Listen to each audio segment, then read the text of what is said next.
नमस्कार, आप सभी का स्वागत करती हूँ आपके अपने चैनल ज्ञानोदय में। आज जिस विषय पर हम चर्चा कर रहे हैं, आप सभी को पता है कि द्विवेदी युग पर हम लोग चर्चा कर रहे हैं लगातार। और मैंने आपको द्विवेदी युग के करीब 4 भाग कंप्लीट करवा दिए हैं और क्वेश्चंस जो हैं उनमें काफ़ी दिए हैं मैंने।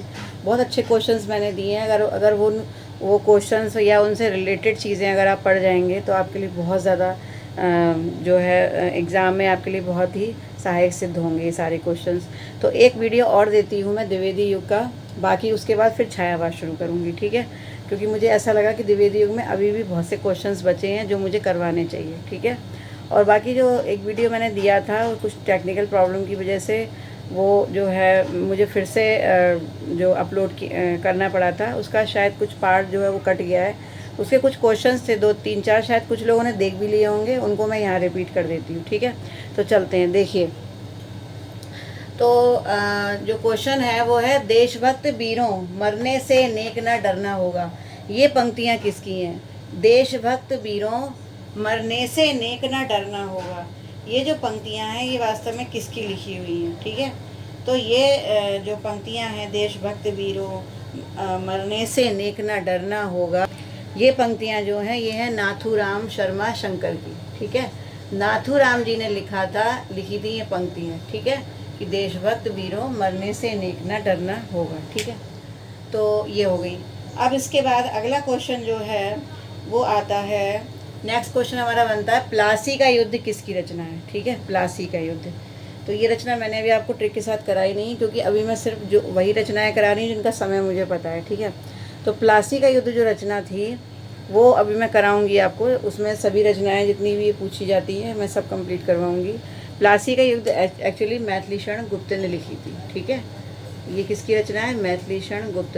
कुछ रचनाएं ऐसी भी होती है जो आपकी नहीं सुनी हुई होंगी, जैसे किसान हो गई, मैथिलीशरण गुप्त ये प्लासी का युद्ध हो गई, ये आपने कम सुनी होंगी मैथिलीशरण गुप्त की, ठीक है। तो किसान और प्लासी का युद्ध ये दोनों मैथिलीशरण गुप्त की लिखी हुई हैं।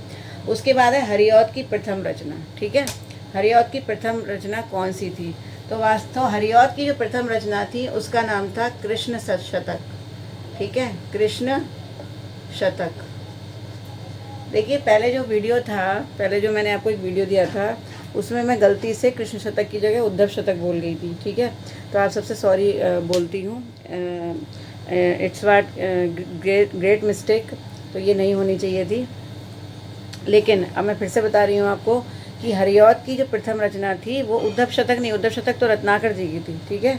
ये वास्तव में कृष्ण शतक थी, हरिऔध जी की प्रथम रचना।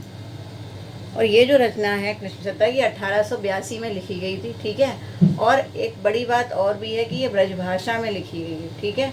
ये इम्पोर्टेंट बात है कि उनकी जो ये पहली रचना थी ये ब्रजभाषा में इन्होंने लिखी थी और इसका नाम था कृष्ण शतक, ठीक है। पहली काव्य रचना हरिऔध की, ठीक। तो ये थोड़ा सा इसको लेकर के कंफ्यूज मत होइएगा। हरिऔध की प्रथम रचना जो है वो कृष्ण शतक है, ठीक है। जबकि उद्धव शतक जो है वो रत्नाकर जी की लिखी हुई है। इस बात का आप लोग विशेष ध्यान रखिएगा। उसके बाद फिर आगे चलते हैं, फिर है रस कलश क्या है, ठीक है। आप जानते हैं रस कलश किसकी रचना है, ट्रिक्स में भी मैंने आपको कराई है। रस कलश जो है ये वास्तव में किसकी रचना है? ये हरिऔध की रचना है, ठीक है। अब ये तो आपको पता ही है कि रस कलश क्या है। रस कलश जो है वो हरिऔध की रचना है, ठीक है। लेकिन वास्तव में जो रस कलश है क्या, ठीक है। रस कलश के बारे में देखिए, रस कलश जो है वो हरिऔध जी का दूसरा प्रसिद्ध ग्रंथ है। पहला तो प्रिय प्रवास है, ठीक है, और दूसरा क्या है? रस कलश है, ठीक है। ये आपको पता होना चाहिए। और रस कलश में एक तो देखिए रस का विवेचन है, पहली चीज़ तो ये आप ये याद रखिए, ठीक है। रीतिकाल पर आधारित ये रचना है। इसमें रस का विवेचन है, ठीक है। रस कलश में किसका विवेचन है? रस का विवेचन है। इसके अलावा जो रस कलश है उसमें जो है नायिका भेद किया गया है। क्या किया गया है? नायिका भेद। रस कलश में क्या किया गया है? नायिका भेद किया गया है। और लेकिन यहाँ पर जो रस कलश है ये एक ऐसी रचना है, इसमें जो नायिकाएं हैं उनको एक अलग रूप में, एक विशेष रूप में दिखाया गया है, जो कि पुराने रीतिकाल के काव्य में या भक्ति काल के काव्य में नहीं मिला, ठीक है। तो वो जो विशेष रूप था वो मैं आपको बताना चाहती हूँ कि जो रस कलश रचना थी उसमें जो नायिकाएं थीं वो किसी प्रेमिका के रूप में या फिर किसी ऐसा नहीं है कि वो विलास का साधन रही, ठीक है, रस का साधन रही, बल्कि जो नायिका थी वो वास्तव में कैसी थी, देश प्रेमिका, ठीक है। नायिका को कैसे दिखाया गया, देश प्रेमिका के रूप में दिखाया गया, या फिर जाति प्रेमिका के रूप में दिखाया गया, या फिर परिवार प्रेमिका के रूप में दिखाया गया, ठीक है, या फिर उनको लोक प्रेमिका के रूप में दिखाया गया। तो एक रसकलश एक ऐसी रचना थी जिसमें नायिका भेद हुआ था, लेकिन नायिका को केवल श्रृंगार रस का साधन समझ के, श्रृंगार रस की सामग्री समझ करके नहीं, कोई विलास का सामग्री समझ करके नहीं लिखा गया था, बल्कि एक नए रूप में उन्होंने नायिका को प्रस्तुत किया था, और नायिका को देश प्रेमिका, लोक प्रेमिका, परिवार प्रेमिका, ठीक है, ये सारे रूपों में उन्होंने वर्णित किया था, ठीक है। ये एक इम्पॉर्टेंट बात है। उसके बाद फिर आगे चलते हैं। फिर नेक्स्ट है कि प्रिय प्रवास में कितने छंदों का प्रयोग हुआ था। ये बहुत अच्छा क्वेश्चन है, ठीक है, कि प्रिय प्रवास में कितने छंदों का प्रयोग हुआ था, ठीक है। तो प्रिय प्रवास जो रचना है ये वास्तव में देखिए, एक तो क्वेश्चन ये बनता है इसमें कि प्रिय प्रवास क्या है। प्रिय प्रवास जो है खड़ी बोली का प्रथम महाकाव्य है, पहली चीज़ तो ये, ठीक है। और प्रिय प्रवास में कितने सर्ग हैं ये भी समझ लीजिए। प्रिय प्रवास में टोटल कितने सर्ग हैं, 17 सर्ग हैं, ठीक है। प्रिय प्रवास में कितने सर्ग हैं, टोटल 17 सर्गों में विभाजित है प्रिय प्रवास, ठीक है। और प्रिय प्रवास जो एक ऐसा काव्य है खड़ी बोली में लिखा हुआ, इसमें कितने छंदों का प्रयोग हुआ ये मैं बता देती हूँ। प्रिय प्रवास में 7 छंदों का प्रयोग हुआ है। कितने छंदों का प्रयोग हुआ है, 7 छंदों का। तो ये आप ध्यान रखिएगा, दोनों में ही 7 है, 17 में भी 7 है और इसमें भी 7 है। तो इसमें 17 तो सर्ग हैं और 7 छंद हैं प्रिय प्रवास में। ये आपको याद रखना है, ये 2 बातें आप याद रखेंगे, ठीक है। और जो प्रिय प्रवास जो काव्य है वो वास्तव में मानवीय भावनाओं से संबंधित एक काव्य है। इसमें श्रृंगार रस और करुण रस की प्रधानता जो है प्रधानता वर्णित है, प्रधानता दिखाई देती है श्रृंगार रस और करुण रस की, ठीक है। तो प्रिय प्रवास के अंतर्गत कितने छंद हैं, कितने सर्ग हैं, ये सभी आपको पता होना चाहिए, ठीक है। प्रिय प्रवास पर कौन सा पुरस्कार मिला, प्रिय प्रवास किसने लिखा, प्रिय प्रवास कैसी रचना थी, प्रिय प्रवास पर मैक्सिमम क्वेश्चन आपको पता होने चाहिए, ठीक है। उसके बाद फिर आगे चलते हैं। देखिए कविता कौमुदी के 8 भागों का संपादन किसने किया था। जो कविता कौमुदी रचना थी उसके 8 भागों का संपादन वास्तव में किसने किया था, ये एक क्वेश्चन बनता है, ठीक है। ये क्वेश्चन मैं आपको पहले भी बता चुकी हूँ, लेकिन आज मैं फिर से बता रही हूँ क्योंकि ये क्वेश्चन बड़ा इम्पोर्टेंट क्वेश्चन है, ठीक है। तो ये थे राम नरेश त्रिपाठी, ठीक है। राम नरेश त्रिपाठी जी ने कविता कौमुदी के 8 भागों का संपादन किया था। किसने किया था, राम नरेश त्रिपाठी जी ने कविता कौमुदी के 8 भागों का संपादन किया था, ठीक है। अच्छा, अब इसके बाद आगे चलते हैं। फिर है जकी उपनाम से किसे पुकारा जाता था, ठीक है। देखिए जकी जो थे, जकी नाम से किसे पुकारा जाता था द्विवेदी युग के अंतर्गत। आप जानते होंगे मेरे ख्याल से इस क्वेश्चन का आंसर, फिर भी मैं बता देती हूँ। देखिए कोई ज़्यादा टफ क्वेश्चन नहीं है, लेकिन जिन्होंने बिल्कुल कुछ नहीं पढ़ा है उनको पता नहीं होगा। तो आप याद रखिए, जा से जगन्नाथ और जा से जकी, ठीक है। जगन्नाथ दास रत्नाकर जो थे वो अपनी रचनाएं जकी नाम से लिखा करते थे और उन्हें जकी उपनाम से पुकारा जाता था, ठीक है। चलिए अब उसके बाद अगला क्वेश्चन है, जीवन ईश्वर वार्तालाप कैसी रचना है, ठीक है। जीवन ईश्वर वार्तालाप कैसी रचना है। अब जीवन नहीं है, सॉरी, यहाँ अच्छा हाँ ठीक है, जीव है, ठीक है। जीव ईश्वर वार्तालाप कैसी रचना है। तो पहली बात तो ये समझ लीजिए कि जीव ईश्वर वार्तालाप किसकी रचना है, इसको समझ लीजिए।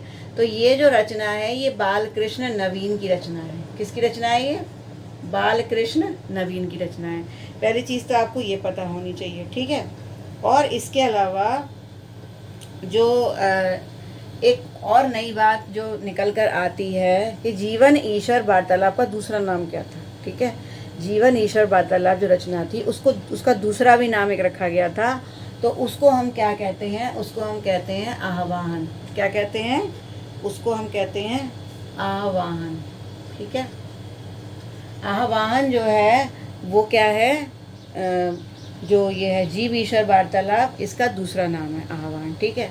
अब आह्वान जो रचना थी, हो सकता है एग्जाम में आह्वान लिखा हुआ आ जाए या हो सकता है जीव ईश्वर वार्तालाप, दोनों में से कुछ भी लिखा हुआ आ सकता है। और आपसे ये पूछा जाए कि बालकृष्ण नवीन की जो बालकृष्ण नवीन की जो पहली रचना थी, ठीक है, ये प्रथम रचना थी, ये भी समझ लीजिए। बालकृष्ण शर्मा नवीन की पहली रचना कौन सी थी? वो ये थी आह्वान, ठीक है। और आह्वान का दूसरा नाम क्या है? जीव ईश्वर वार्तालाप, ठीक है। ये दोनों एक ही रचना के नाम है। अब पूछा जाए, अगर आपसे ये जाए कि बालकृष्ण नवीन की पहली रचना कहाँ छपी थी, किसमें छपी थी, तो ये आपको पता होना चाहिए। एक पत्रिका उस समय चलती थी प्रतिभा नाम की, ठीक है, प्रतिभा पत्रिका, ठीक, उस समय छापी जाती थी प्रतिभा पत्रिका। तो प्रतिभा पत्रिका में बालकृष्ण नवीन की पहली रचना आह्वान जो है वो प्रकाशित की गई थी, ठीक है। और ये जो है 1918 में प्रकाशित की गई थी, ठीक है, 1918 में प्रकाशित की गई। तो ये बड़ी इंपॉर्टेंट चीज़ें हैं। देखिए, एक ही क्वेश्चन में कितने आंसर आपके निकल रहे हैं, ठीक है। एक ही क्वेश्चन से कम 5 क्वेश्चन बनकर सामने आ रहे हैं। किसी भी तरीके से ये क्वेश्चन आपसे एग्जाम में पूछा जा सकता है, तो इसलिए बड़े ध्यान से पढ़िएगा। उसके बाद फिर आगे चलते हैं। फिर है ब्रज कोकिल की उपाधि किसे दी गई थी, ठीक है। तो ये तो सभी को पता होगा, सत्यनारायण मैंने शॉर्ट में लिख दिया है, आप लिख लीजिए। तो ब्रज कोकिल की उपाधि जो है वो किसको दी गई थी? सत्यनारायण कविरत्न को दी गई थी, ठीक है। ब्रज कोकिल की उपाधि किसको दी गई? सत्यनारायण कविरत्न को दी गई, ठीक है। तो आप इसको नोट कर लीजिए। उसके बाद फिर आगे चलते हैं। धरती हिलाकर नींद भगा दे, वज्रनाद से व्योम जगा दे, ठीक है। ये जो पंक्तियाँ थी बड़ी इम्पोर्टेंट पंक्तियाँ हैं और बहुत पूछी भी जाती हैं। कि फिर से मैं बोलती हूँ एक बार, आप लोग मेरे साथ दोहराइए इन पंक्तियों को, आप भी मेरे साथ दोहराइए, फिर से दोहराइए, बोलिए। धरती हिलाकर नींद भगा दे, वज्रनाद से व्योम जगा दे। तो ये जो पंक्तियाँ थी ये वास्तव में किसकी लिखी हुई थी, ठीक है। तो ये किसकी लिखी हुई है? गुप्त जी की लिखी हुई है, ठीक है। और गुप्त का मतलब मैथिली शरण गुप्त जी की, ठीक है। धरती हिलाने वाली बात किसने कही थी? मैथिली शरण गुप्त जी ने कही थी, ये आपको ध्यान रखना है। चलिए, अब इसके बाद अगला क्वेश्चन जो हमारा बनता है वो है, निज भाषा बोलहु लिखहु पढ़हु गुनहु सब लोग। ये जो पंक्ति थी किसने कही थी? किसकी पंक्तियाँ थी ये? कि निज भाषा बोलहु लिख, मतलब निज भाषा को ज़्यादा महत्व दिया था कि निज भाषा ही बोली जानी चाहिए, निज भाषा लिखी जानी चाहिए और पढ़ी जानी चाहिए और ये गुनी जानी चाहिए सभी लोगों के द्वारा। तो ये बात किसने कही थी निज भाषा के बारे में? तो निज भाषा बोलहु लिखहु, ये जो पंक्तियाँ थीं ये वास्तव में श्रीधर पाठक की पंक्तियाँ थीं। किसकी थी? श्रीधर पाठक जी की, ठीक है। बहुत अच्छा क्वेश्चन है, श्रीधर पाठक। फिर उसके बाद आगे चलते हैं। फिर है, प्रिय प्रवास पर हरिऔध को कौन सा पुरस्कार मिला? बहुत ही इम्पोर्टेंट पुरस्कार, ठीक है। और बहुत ही अच्छा क्वेश्चन कि प्रिय प्रवास पर हरिऔध जी को कौन सा पुरस्कार मिला? तो प्रिय प्रवास जो रचना थी उस पर वास्तव में हरिऔध को कौन सा मिला था? मंगला पारितोषिक, ठीक है। मंगला पारितोषिक जो है मिला था और ये मिला था 1936 में। देखिए, ये क्वेश्चन शायद आपका सुना हुआ भी होगा। अगर आपने वो वाला वीडियो जो डिलीट हो गया था गलती से, तो अगर आपने देखा होगा तो उसमें मैंने क्वेश्चन कंप्लीट करवाया, लेकिन चूंकि अब नहीं है तो इसलिए मैंने फिर से इसको रिपीट करवाया, ठीक है। तो क्या है कि मंगला पारितोषिक जो है प्रिय प्रवास पर हरिऔध को मिला था 1936 में। फिर आगे चलते हैं, ठीक है। भक्ति काल तथा रीति काल का समन्वय किसे कहा जाता है? ये बड़ा अच्छा क्वेश्चन है, ठीक है। कि भक्ति काल और रीति काल दोनों के बीच की कड़ी, मतलब भक्ति काल और रीति काल का समन्वयक किसे कहा जाए? अच्छा, अगर आपसे मैं ये पूछूं, अगर मैं आपको ये जिम्मेदारी दे दूं कि आप बताइए भक्ति काल और रीतिकाल का समन्वय कौन हो सकता है, ठीक है। भक्ति काल और रीतिकाल का, तो आप मुझे बता सकते हैं कौन हो सकते हैं? देखिए, रीतिकाल जो जगन्नाथ दास रत्नाकर थे उन्होंने रीतिकालीन बहुत सी रचनाएं लिखी, ये आप सभी को पता होगा, ठीक है। और इसके अलावा उन्होंने भक्ति साहित्य भी लिखा, ठीक है। तो एक तरीके से भक्ति और रीति दोनों का समन्वय उन्होंने किया। किन्होंने? जगन्नाथ दास रत्नाकर ने। तो जगन्नाथ दास रत्नाकर जी जो थे उन्होंने वास्तव में उन्हें भक्तिकाल और रीतिकाल का समन्वयक कहा गया था, ठीक है। तो यहाँ पर आप लिख लेंगे जगन्नाथ दास रत्नाकर, आप लिखते जाइए, मैं बस शॉर्ट में लिख रही हूँ, ठीक है। फिर उसके बाद चलते हैं, त्रिशूल किसका उपनाम है? ठीक है, त्रिशूल किसका उपनाम है? तो देखिए, त्रिशूल किसके नाम के आगे लगाते थे? त्रिशूल जो है वो लगाते थे सनेही जी के नाम के आगे, ठीक है। अब ये सनेही कौन है? देखिए, त्रिशूल उपनाम और स्नेही उपनाम एक ही व्यक्ति के हैं, ये आप ध्यान रखिएगा, ठीक है। तो ये कौन थे स्नेही? ये थे गया प्रसाद शुक्ल स्नेही। गया प्रसाद शुक्ल स्नेही जो थे, गया प्रसाद शुक्ल जो थे, उनके दो उपनाम थे, एक तो स्नेही और दूसरा त्रिशूल, ठीक है। तो ये दोनों नाम उन्हीं के लिए आते हैं। चलिए, अब उसके बाद अगला क्वेश्चन है, गंगा अवतरण में कितने सर्ग हैं? गंगा अवतरण किसका लिखा हुआ है? सभी को पता होगा। गंगा अवतरण किसका लिखा हुआ है? जगन्नाथ दास रत्नाकर का। गंगा जी जग में भर ली, ये आपको ट्रिक याद होगी। तो गंगा अवतरण जो है, वास्तव में इस गंगा अवतरण में कितने सर्ग हैं? ये बड़ा अच्छा क्वेश्चन है, ठीक है। तो गंगा अवतरण जो है, इसमें वास्तव में कितने सर्ग थे? 13 सर्ग थे, ठीक है। गंगा अवतरण में कितने सर्ग थे? 13 सर्ग थे। तो ये कुछ बड़े इंपॉर्टेंट क्वेश्चन है, 15 क्वेश्चन। अभी मैं आपको 10 क्वेश्चन और कराऊंगी, वो भी कर लीजिए, ठीक है। तो लगभग 25 क्वेश्चन ये हो जाएंगे, और ये बड़े अच्छे क्वेश्चंस हैं। जितने भी मैंने आपको, ये 5वां भाग है, मैंने अभी तक आपको 4 भाग कंप्लीट करवा दिए द्विवेदी युग के इम्पोर्टेंट प्रश्नों के। तो ये 5वां भाग है। ये 5 भाग आप अच्छे से देख लीजिएगा, और आपको इससे बहुत हेल्प मिलेगी एग्ज़ाम में, ठीक है। फिर उसके बाद छायावाद स्टार्ट करते हैं, ओके। तो अब लिखती हूँ नेक्स्ट जो प्रश्न है। तो देखिए, इसके बाद और क्वेश्चंस पर जाते हैं। यहाँ क्वेश्चन बहुत ही इंपॉर्टेंट क्वेश्चन मैं आपको बता रही हूँ। देखिए, कुछ क्वेश्चन साकेत पर बनते हैं, कुछ इंपॉर्टेंट पॉइंट्स जो कि साकेत पर बनते हैं, वो आपको पता होना चाहिए।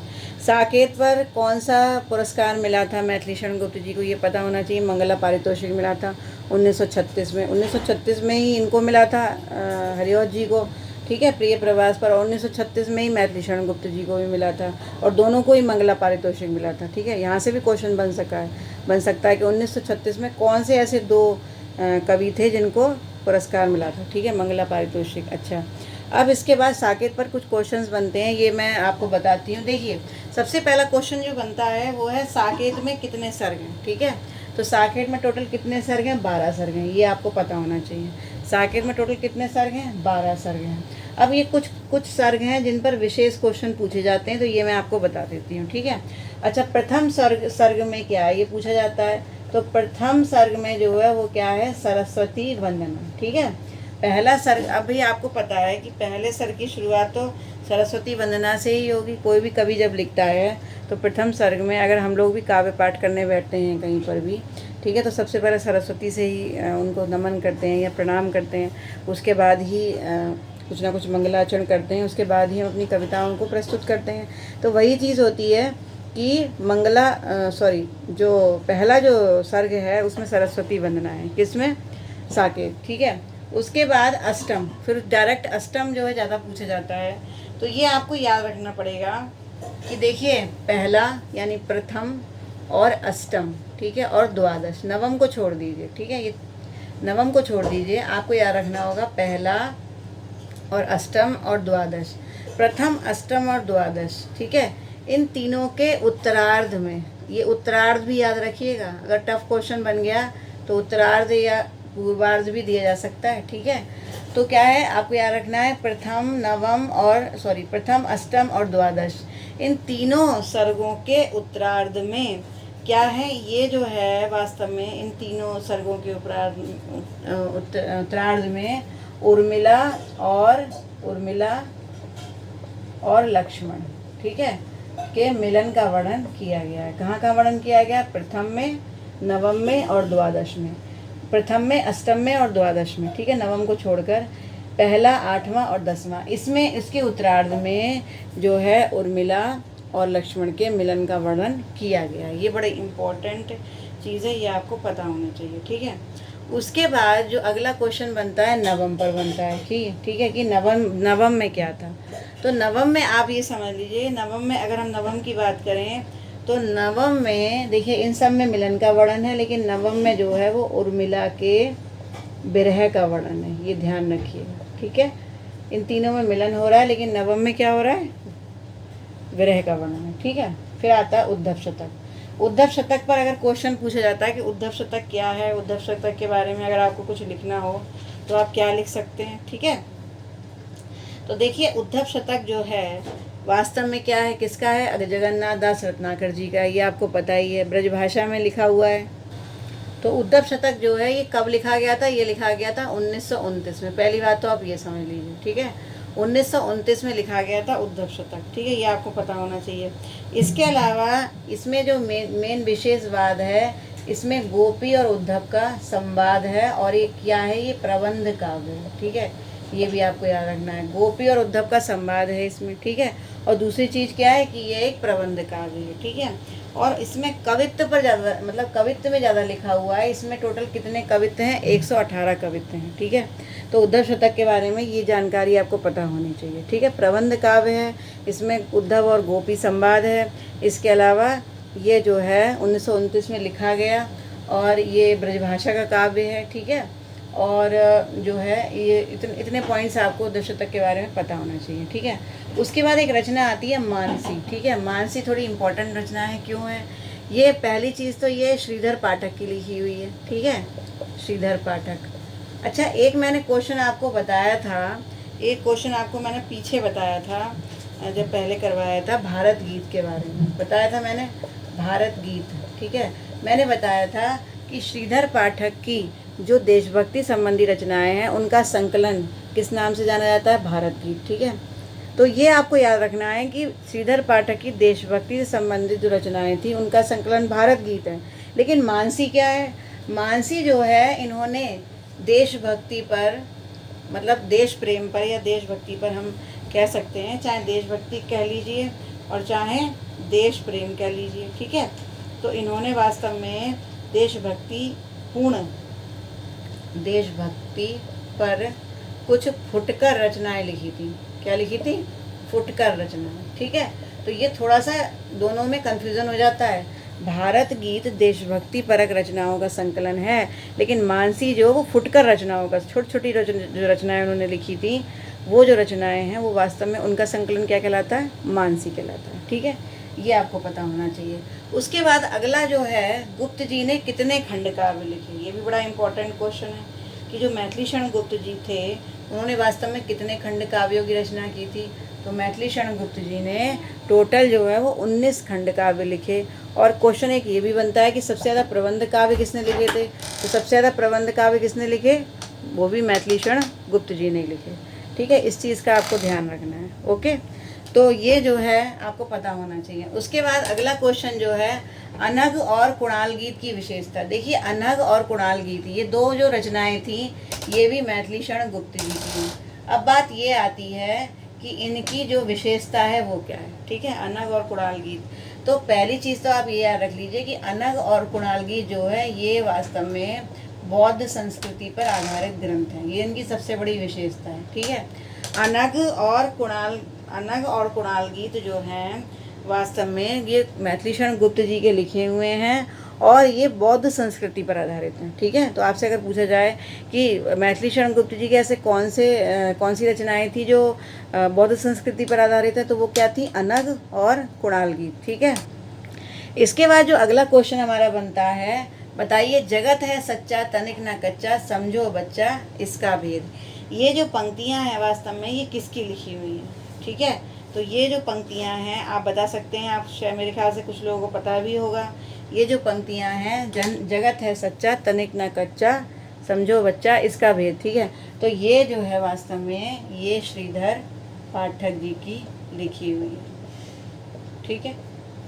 तो ये जो मैंने आज 25 क्वेश्चन आपको कराए हैं, बड़े इम्पोर्टेंट और बहुत ही मतलब कहना चाहिए कि आपके ज़रूर कहीं ना कहीं काम आएंगे। मतलब एग्ज़ाम में आपको कोई ना कोई हेल्प इनसे ज़रूर मिलनी है, ये मैं आपको बता रही हूँ।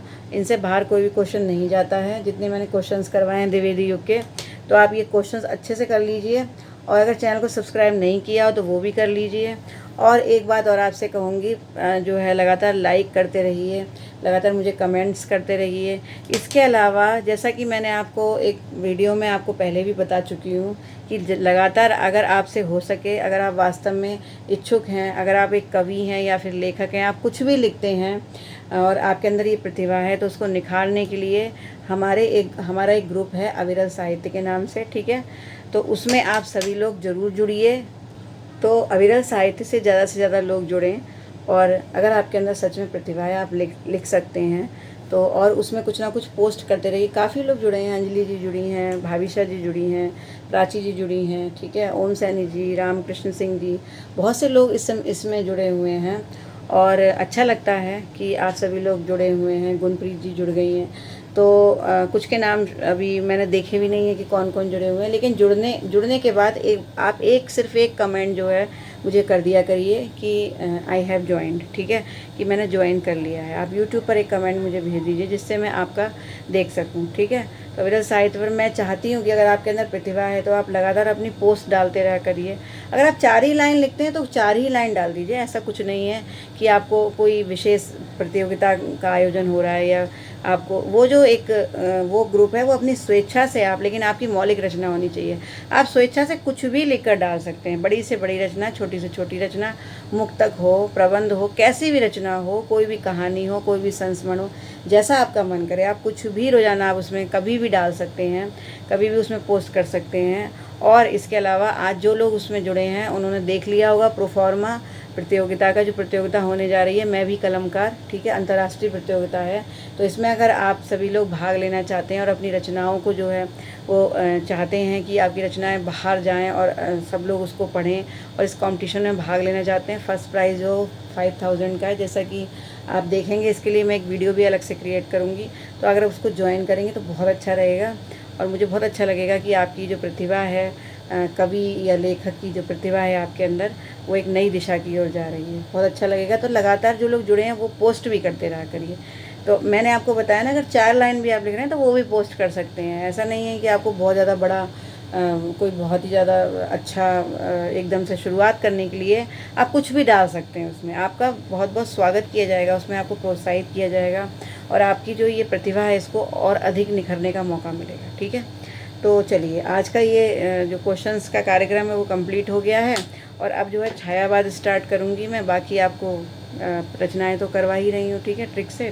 तो इसी तरह से पढ़ते रहिए, खुश रहिए, लगातार लगे रहिए और ज़रूर सफल होकर दिखाइए। अपना सपना साकार कीजिए, अपने माँ बाप का सपना साकार कीजिए, मेरा सपना साकार कीजिए, ऐसी मेरी उम्मीद है। तो इन उम्मीदों के साथ फिर अब मैं अपनी वाणी को विराम देती हूँ। नमस्कार।